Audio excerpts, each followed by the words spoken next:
Praise the lord. యేసు క్రీస్తు వారి పరిశుద్ధమైన నామంలో మీ అందరికి వందనాలు శుభాలు తెలియపరుస్తూ ఉన్నానండి. యెషయా గ్రంథం 40 అధ్యాయం 29వ వచనం, శక్తిహీనులకు బలాభివృద్ధి కలుగజేయువాడు ఆయనే అని దేవుని వాక్యం సెలవిస్తుందండి.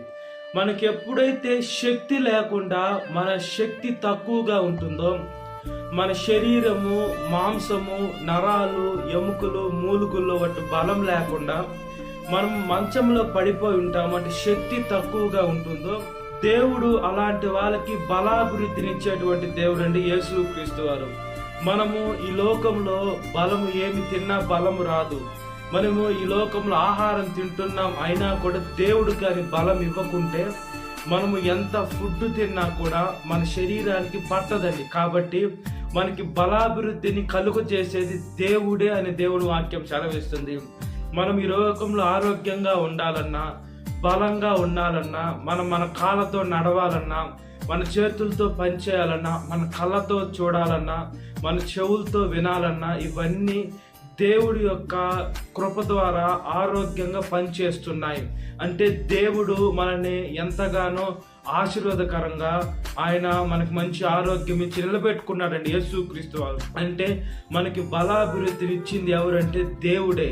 ఈ లోకంలో మనుషులు, డాక్టర్స్ కానీ, ఈ లోకంలో ఎంత గొప్ప వైద్యులు, వాళ్ళు ఎంత ఎక్స్పీరియన్స్ ఉన్నా కూడా దేవుడు కానీ బలం ఇవ్వకుంటే, ఏ ఫుడ్లో ఎంత ప్రోటీన్ ఫుడ్ తీసుకున్నా కూడా మనకి బలం అనేది ఉండదండి. దేవుడు ద్వారానే వస్తుంది.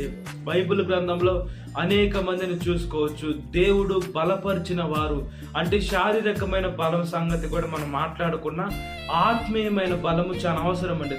దావీదు గాని చూసుకున్న, గొలియాతుని ఎలా చంపాడో ఆయనకి ఫస్ట్ ధైర్యం అవసరం. గొలియాతు ముందు నిలబడే ధైర్యం అవసరం. ఆ రాళ్ళు తీసుకోవడం, అదే విధంగా ఆ వరుసలలో పెట్టి ఇసురేయడం, ఈ రెండు అంటే ముఖ్యంగా అతనిలో ధైర్యం ఉంది. నా దేవుడు నాకు తోడై ఉన్నాడు, కానీ అతనిలో పిరికాత్మ లేదు. అతనిలో బలం లేకుండా కూడా ధైర్యం అతన్ని కాపాడిందండి. మనము కూడా ఈ లోకంలో ధైర్యంగా ఉండాలి. మనకి అనారోగ్యమే కలిగింది, డాక్టర్స్ మనకి కొంచెం ఇబ్బంది చెప్పినా కూడా, అయితే మన లోపల మన మనుషులు కాబట్టి నా ప్రాణం వెళ్ళిపోతుందేమో అని భయపడతాం. అయితే భయం అనేది ఉన్నా కూడా మనము దేవుడికి ప్రార్థన చేయాలి. దేవా, నేను ఇప్పుడు కన్ను మూసినా కూడా నీ దగ్గరికి కన్ను తెరవాలి, అంతేకాని ఈ లోకంలో నరకానిలోకి నేను వెళ్ళకూడదు నా తండ్రి అయ్యా అని మనము దేవుడి దగ్గరికి ఆయన పాదాలు పట్టుకునేటువంటి బిడ్డలుగా ఉండాలి. దేవుడు అనుకుంటే బైబిల్ గ్రంథంలో ఎజికియా రాజుగారికి సాక్షాత్తు 15 సంవత్సరాలు పెంచారండి యేసు క్రీస్తు వారు. మన జీవితాన్ని దేవుడు ఆయుష్గా ఆయన ఆశీర్వదించాలంటే, ఆయుష్తో మనల్ని కాపాడాలంటే ఎలా అంటే దేవుడి ద్వారానే మనకు ఆయుష్ వస్తుంది, దేవుని ద్వారానే మనకు కృప వస్తుంది, దేవుని ద్వారానే మనకు సమస్తము కలుగుతుంది. కాబట్టి మనం దేవుని నామాన్ని మహిమపరిచే బిడ్డలుగా ఉండాలి. దేవుని నామాన్ని మనం ఘనపరిచే బిడ్డలుగా ఉండాలి. ఈ లోకంలో సాతాను ఏం చేస్తుందంటే గర్జించు సింహం వలె ఉందండి. ఆ సాతాను ఎవరిని మింగివేయాలి, ఎవరిని బలహీనపరచాలి, ఎవరిని ఈ లోకంలో దేవుడికి దూరం చేయాలని సాతాను చూస్తుందని. సాతాను పైన మనం జయం పొందుకునే బిడ్డలుగా ఉండాలి, విజయం పొందుకునే బిడ్డలుగా ఉండాలి. మనము సర్వలోకానికి వెళ్ళి సర్వ సృష్టికి సువార్తని ప్రకటించే బిడ్డలుగా ఉండాలి. మనకి సాతాను ఎంత ఆత్మవిశ్వాసంలో తీసుకోపోయి, నువ్వు బలహీనుడివే, నువ్వు పనికిరాని వాడివి, నువ్వు అలాంటి వారివి, ఇలాంటి వారివి, నీకు నీ దేవుడు దగ్గర లేడు, అసలు దేవుడే లేడు అని చూపించే భ్రమపరిచే సాతాను ఉంటుందండి ఈ లోకంలో. అయితే ఈ లోకంలో ఉండే సాతాను భ్రమ, మనుషులు ఇబ్బందుల కాడికి మనలో ఉండే దేవుడు మనకి బలాభివృద్ధినిచ్చేటువంటి దేవుడు అండి. దేవుడు బలవంతుల్ని వాడుకునే దేవుడు కాదు, కానీ ఎవరైతే పనికి రారు, వీడు అన్ఫిట్ అని ఎవరైతే అంటారో వాళ్ళని మోస్ట్ ఫిట్ గా చేసే దేవుడు అండి యేసు క్రీస్తు వారు. అంటే వీరు పనికి రారని అనుకున్న వాళ్ళు మోస్ట్ రెస్పాన్సిబుల్ పర్సన్ గా దేవుడు మన మీద రెస్పాన్సిబిలిటీ తీసుకొని, అదే విధంగా మనల్ని మూలకు తలరాయిగా, మనము తోకగా ఉంటే తలగా, మనం కడపటి వారుగా ఉంటే మొదటి వారుగా దేవుడు మనల్ని నియమించుకునే దేవుడు అండి యేసు క్రీస్తు వారు. అయితే మనము మనుషుల మాట మనము పట్టించుకోవాల్సిన అవసరంలా, మనము మనుషులను పనికిరా, దేనికి పనికిరా, నువ్వు ఉపయోగమే లేదు, నువ్వు బ్రతికి కూడా వేస్టే అని మనుషులు అన్నా కూడా అవన్నీ మనం పట్టించుకోకుండా మనం దేవుణ్ణి పట్టించుకునే బిడ్డలుగా ఉండాలి. అయ్యా, నేను ఈ లోకంలోకి వచ్చానంటే నీ కృప. ఇప్పుడు నాలో శక్తి లేదు, నాలో బలం లేదు, అందరూ నువ్వు శక్తిహీనుడు అని అంటున్నారు. యేసయ్య, నాకు బలాభివృద్ధిని కలుగు చేసేవాడు నీవే కదయ్యా. నన్ను కాపాడండి అయ్యా, నన్ను జ్ఞాపకం చేసుకొని నాకు బలము దయచేయండి. నాకెందుకు బలం రావాలంటే నీ సేవ చేసేదానికి బలం రావాలి, అనేక మందిని రక్షించేదానికి బలం రావాలి, అనేక నశించిపోయే ఆత్మను వెతకి రక్షించేదానికి నీ శక్తిని, నీ ఆత్మీయ బలాన్ని, శారీరకమైన బలాన్ని నాకు వరంగా ప్రసాదించు నాయన అని దేవుణ్ణి ప్రార్థన చేయాలండి. దేవుడు ఎజికియా రాజుకి బలాన్ని ఇచ్చాడు, ఈ లోకంలోకి వెళ్ళమని ఇవ్వలేదు, కానీ దేవుని మందిరంలోకి ఎక్కిపోయేదానికి బలాన్ని ఇచ్చాడు. మనకు కూడా దేవుడు బలాన్ని ఇవ్వాలని ఆశపడుతున్నాడు. శారీరకమైన బలం ఇస్తే ఆత్మీయ బలం మనలో తక్కువగా ఉంది, ఆత్మీయ బలం ఉంటే శారీరకమైన బలం తక్కువ ఉంది. అదేవిధంగా మనం అది కాకుండా రెండు మనం మెయింటైన్ చేసుకుంటూ, శరీరము అది నిద్రపోతూ ఉంటుందని, ఈ లోకంలో సుఖానికి లోబడిపోతుంది శరీరం. ఆత్మ సంఘానికి వెళ్ళని మనస్సాక్షి గద్దించినా కూడా శరీరం నీకు బాగలేదని పనుకొని పెడుతుంది. కాబట్టి మన ఆత్మ గెలవాలండి, మన ఆత్మీయ తండ్రి గెలవాలి.